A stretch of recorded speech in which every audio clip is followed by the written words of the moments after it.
एक तरफ है मोहक मंगल जो देश की सामाजिक मुद्दों पर रिसर्च बेस्ड वीडियो बनाते हैं और दूसरी तरफ है एएनआई, भारत की प्रमुख न्यूज एजेंसी जो न्यूज चैनल्स को फुटेजेस सप्लाई करते हैं।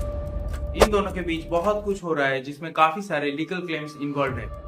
आज इस वीडियो में हम इन सारे लीगल टर्म्स को सिंपल वे में समझेंगे, कौन सही किसका गुंडागर्दी उस पर चर्चा करेंगे। इससे इंडियन डेमोक्रेसी पर क्या असर आ सकता है वो भी देखेंगे और इस गुत्थी को सुलझाने के लिए गवर्नमेंट के पास, यूट्यूब के पास और हमारे पास क्या क्या ऑप्शंस है वो भी देखेंगे। सबसे पहले most boring and most important part, अगर आपको पता हो तो आप स्किप कर सकते हो, बट जिन्हें नहीं पता उनके लिए फैक्ट्स। कंटेंट क्रिएटर्स अक्सर अपने वीडियोस बनाने के लिए दूसरे सोर्सेस से फुटेजेस, म्यूजिक, इमेजेस यूज करते हैं जिसका ओरिजिनल कॉपीराइट ओनर वो होता ही नहीं। इन केसेस में ओरिजिनल ओनर कॉपीराइट क्लेम कर सकते हैं जिससे कि उस वीडियो का सारा रेवेन्यू ओरिजिनल ओनर को चली जाती है। बट 2025 में एएनआई ने मार्केट में लाया एक नया game. Instead of immediate copyright claim, ANI ने एक डिले के बाद सिलेक्टिव क्रिएटर्स के वीडियोस पर अचानक 2 कॉपीराइट स्ट्राइक मार देता है। कि आपको कितनी कॉपीराइट स्ट्राइक्स आई है? हमने बोला 2, उसने कहा अच्छा बस 2। अब YouTube पॉलिसी को मानो तो अगर 30 डेज पे 3 कॉपीराइट स्ट्राइक आ जाए तो आपका चैनल टर्मिनेट हो सकता है। एक बार 3 स्ट्राइक आ जाएंगी ना और चैनल डिलीट हो जाएगा, अब ये डेस्परेट हो।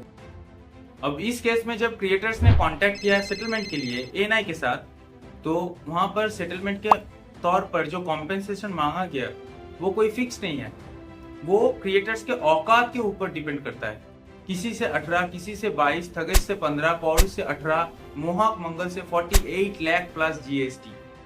एएनआई ने मुझ पर प्रेशर डाला है कि अगर मैंने 50 लाख रुपए नहीं दिए तो मेरा चैनल डिलीटेड रहा। बाद में जब मोहक ने इस इश्यू पर एक वीडियो बनाया जहां वो फेयर यूज का डिफेंस लेते हुए हफ्ता वसूली, गुंडागर्दी जैसे वर्ड्स का प्रयोग किया, तो एएनआई ने उन पर एक दिल्ली हाईकोर्ट में डिफेमेशन का यानी कि मानहानि का मामला फाइल कर दिया। अब इस केस में यूज हुए लीगल टर्म्स अगर आपको समझने में दिक्कत हो रहा है तो मुझे थोड़ा वक्त दीजिए, पानी की तरह क्लियर हो जाएगा।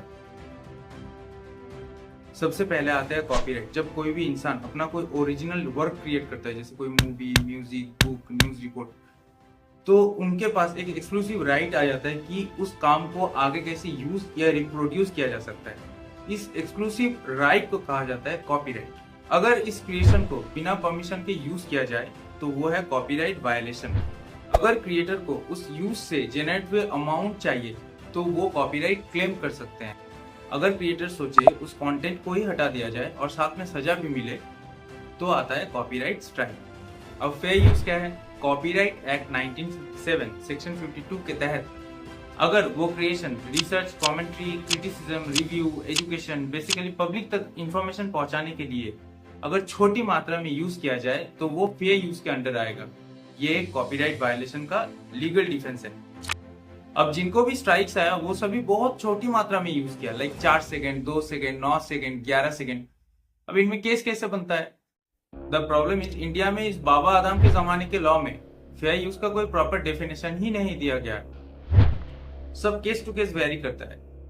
Proper definition in the sense कितना यूज किया जा सकता है, कहां पर यूज किया जा सकता है, बस एक ओवरऑल व्यू कॉन्सेप्ट है।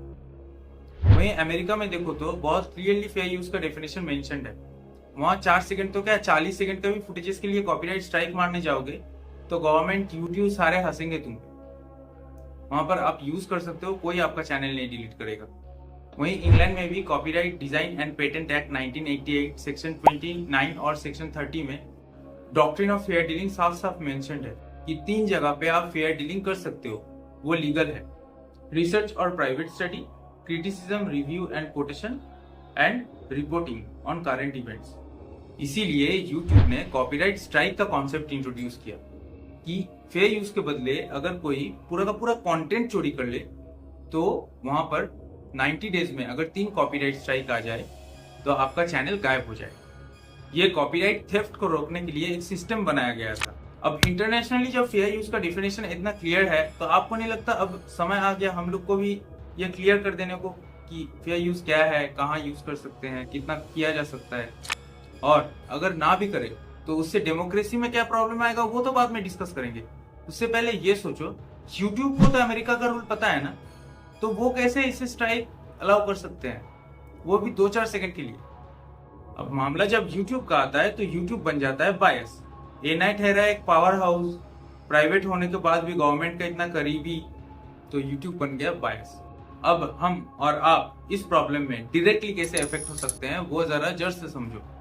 अब अगर इस केस में यूट्यूबर्स हार गए और A9 जीत गया तो एक नया चैप्टर का शुरू हो जाएगा। इससे प्रॉब्लम क्या होगा? सीधा सीधा free handed digital media YouTubers का खात्मा। और ये यूट्यूबर्स तुम्हारे जिंदगी में क्या वैल्यू प्रोवाइड करते हैं? याद करो मणिपुर डिस्प्यूट, लद्दाख डिस्प्यूट या फिर किसान आंदोलन जैसे इंपॉर्टेंट मुद्दा जो पॉलिटिकल पार्टीज के हाथों बिका हुआ मेन स्ट्रीम मीडिया कवर नहीं कर रहा था, या फिर पाकिस्तान वॉर में मेन स्ट्रीम मीडिया द्वारा फैलाया हुआ फेक न्यूज़ के असलियत आपको कैसे पता चला? ये मोहक मंगल, रवीश कुमार, ध्रुव राठी, देशभक्त, नीतीश राजपूत जैसे डिजिटल मीडिया प्लेटफॉर्म से ही ना, इन लोगों ने डीप रिसर्च करके और ना जाने कितने मेहनत करके आप तक असली खबर पहुंचाते हैं। और इन लोगों का वीडियो कोई इलिटरेट लोग नहीं देखते हैं, इन लोगों का व्यूअर्स सब लिटरेट होते हैं। अब बताओ, इंडियन डेमोक्रेसी को जिंदा रखने के लिए इन लोगों का रहना जरूरी है या नहीं? अगर आपका जवाब हाँ है, अगर आप एक यूट्यूबर हो जो इस फील्ड से ना भी हो तो भी, अगर आप एक यूट्यूब का व्यूअर्स हो तो भी, अगर आप एक इंडियन हो तो भी, ये डिजिटल मीडिया को जरूर सपोर्ट करना चाहिए। कैसे? अरे हूं ना मैं बताने के लिए। देखो, ऐसे केसेस में यूट्यूब या गवर्नमेंट जैसे बॉडीज को सामने आके स्टेप्स लेना चाहिए। अब यूट्यूब ठहरा बिजनेसमैन, वो आया बिजनेस करने। हमारे डिजिटल मीडिया को बचाने के लिए उन्हें कोई क्रांति तो लेना है नहीं, और डायरेक्ट और इनडायरेक्ट सच बोलूं तो गवर्नमेंट का फायदा ही है। तो यहाँ हमें और आपको ही सामने आके स्टेप्स लेना चाहिए। अब हम और आप क्या ही कर सकते हैं, है ना? देखो, किसी भी बदलाव को लाना बहुत मुश्किल होता है, बट यहाँ पर सबसे आसान है यूट्यूब को बदलना। यूट्यूब का सबसे लार्जेस्ट मार्केट हमारे कंट्री से है, लगभग 50 करोड़, और सेकेंड लार्जेस्ट हमसे आधा USA 25 करोड़।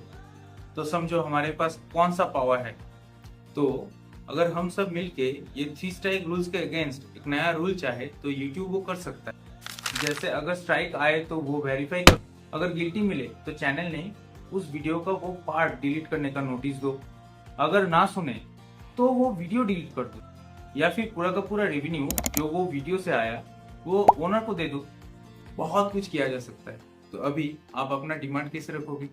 आप यूट्यूब को मेल कर सकते हो कि उनका ये 3 स्ट्राइक पॉलिसी कैसे वेपनाइज किया जा रहा है, कैसे क्रिएटर्स का गला घोट रहा है। गवर्नमेंट को भी फेयर यूज का डेफिनेशन फिक्स करने के लिए आप रिक्वेस्ट कर सकते हो। आप सुप्रीम कोर्ट का भी दरवाजा खटखटा सकते हो घर बैठे ही। सुप्रीम कोर्ट चाहे तो शो मोटो कॉग्निजेंस ले सकता है। वैसे ये IDs I will provide in the description. अगर हम सब मिलके एक साथ गुहार लगाए तो बदलाव जरूर आएगा। अगर आपका कुछ ओपिनियन हो तो कमेंट में जरूर साझा कीजिए, और मुझसे कुछ पूछना चाहो तो इंस्टाग्राम में पूछ सकते हो, link in the description. Thank you.